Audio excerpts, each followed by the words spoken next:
Twig, Anzac Day, obviously a big occasion. What does it mean to your team to be playing on this day? I think it's significant. I love that the SANFL have this tradition where the previous year's grand finalists get to play on this day, and on a Tuesday, midweek, public holiday. From what I can gather, it's going to be good weather. But the significance of the day and the event, and how our club recognises that as well, with an award given out to a player that exhibits the characteristics of the Anzacs, all leads to itself to being like an SANFL blockbuster. So that's a big deal for our club. And Norwood obviously 0-2, not the start you would have liked as defending Premier. How have you seen your start to the year? Poor. No other way to describe it. We haven't played anywhere near full capacity.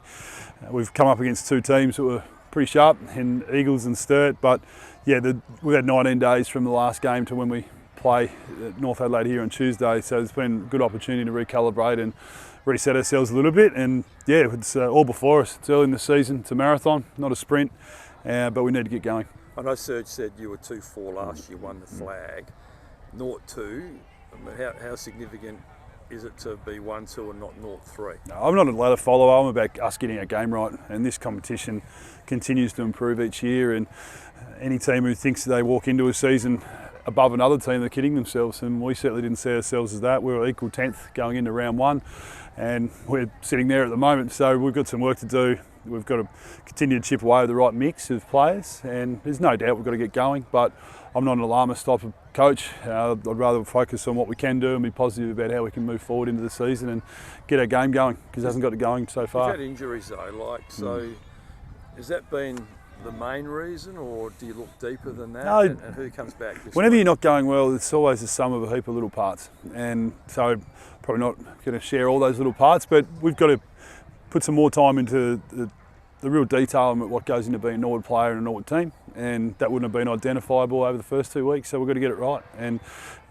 I'm not into what we don't have, I'm into what we do have and what is ahead of us, and players will come back when they come back, and we're not going to rush them in, but we always knew there was going to be a few slow starters, and that was just a fact, and that's what we have to deal with. And not one part of that has contributed to us playing no good. The people and the whole footy club hasn't presented itself in its capability in the first two rounds. So we have to accept that, but we're going to do something about it. Is there also an element that, like obviously you've brought some Tasmanians and then obviously a Matty Ling type into the side, and it takes a while for those guys to get accustomed to SANFL footy in some respect? No doubt, there's team chemistry. I think that's always something we all strive for, and you hear teams and clubs and coaches say that people haven't played together for very often, or very much.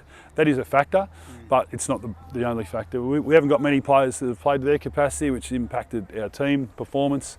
We've come up against two really strong teams. We're going to be strong right throughout the season, and we've dealt with it. We've reviewed where we're at, but we're about where we're going moving forward. On the bright side, Logan Evans comes in and he played some really nice composed footy at league level. Yeah, shining light. I think Ball, Evans, Donnelly have been going quite well down back. And Evans we don't really care how old he is, we care about what he does, and he's adapted to our program really well late last year.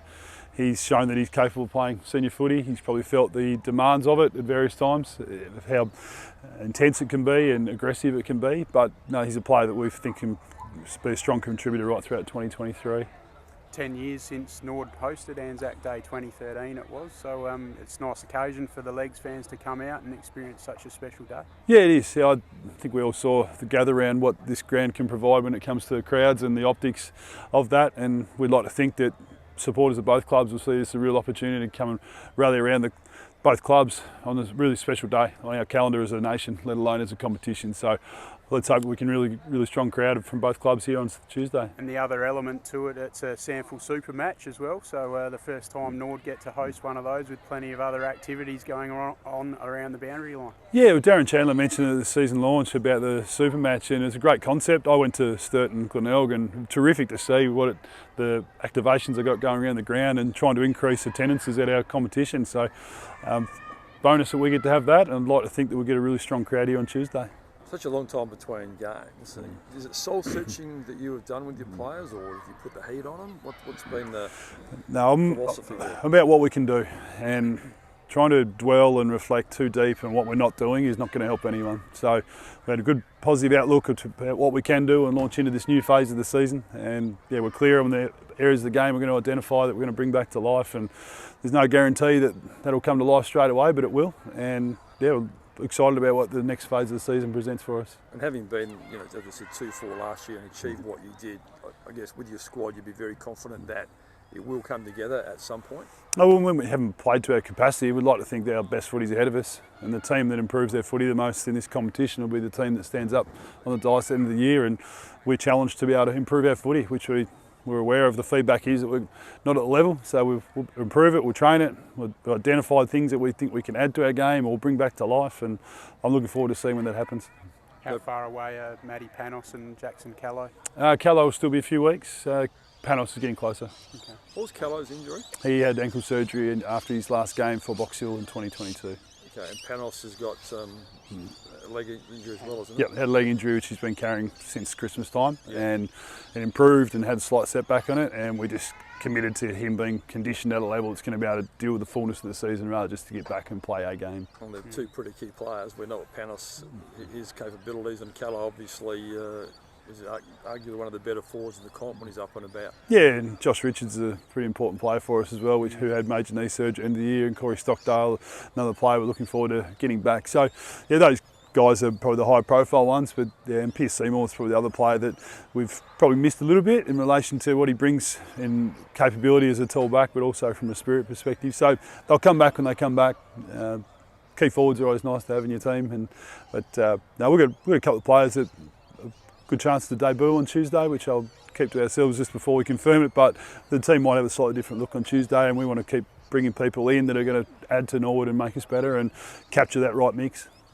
Mention the spirit perspective. Nice to have Fred here today, and it's going to be great to have him along at the game on Tuesday. Yeah, well, you guys touched on before the significance of the day, and to meet Fred Fairhead over here before, and just to get a bit of perspective of his background in service, and also what Norwood means to him and a bit of his past life.